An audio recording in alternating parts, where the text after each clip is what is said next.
जय बाबा धवलेश्वर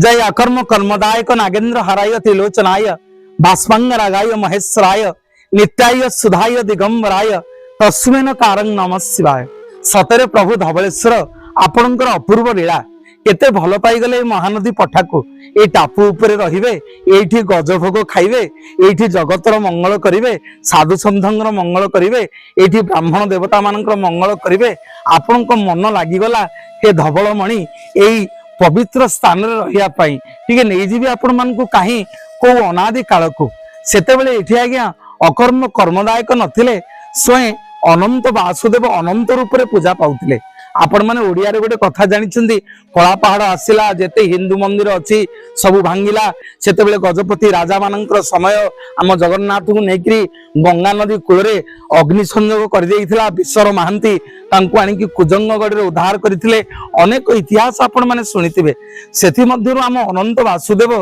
ए जो पठा पर वर्तमान मु छिड़ाईची से मध्य आज्ञा त्राही जाई नथिले। अनंत वासुदेव को मध्य महानदीर जल स्रोत रे कला पहाड़ कुआडे उभान करे देइथिला। दिन को दिन बीतिला प्रभुंकर तो लीला एठी करिया पई एठी रहिया पई गोटे सबरटी हठात दिने आज्ञा जने लिंगं को देखिला स्वयं ये प्रभु होचंदी स्वयं हो एठी के प्रभु धवलेश्वर को स्थापन करि नांते आज्ञा ये होचन स्वयं पाताल फुटा स्वयं पाताल रो आविर्भाव होइचंदी। थरे गोटे गौड़ पु आज्ञा गाई चरउथिला आश्चर्यर कथा सुनिबे आपण माने सबर पुओटी जेतेबेले आसिकी प्रभु को सेवा करे एठी मांस देकी भगवान को सेवा करे प्रभु कौन मांस भक्षण करिवे प्रभु तांग लीला खेला कले एठुर उभान हो गले सबर पुओ आउ कौन सेवा करिवो। गोटिए दिन गौड़ पुओटी आज्ञा गाई चरउथिला गाईटी आसिला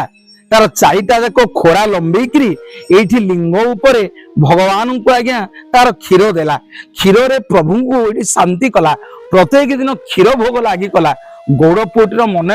सन्देह है कौन करिवो ए काली गाईर क्षीर किए खाउची देखिला बेलू खोजिला बेलू गाँव समस्ते जानिले ब्राह्मण माने जानिले प्रभु स्वप्नादेश कले सतुक सत देखिला बेलू गाई एठी आसिकी प्रभु धवलमणि की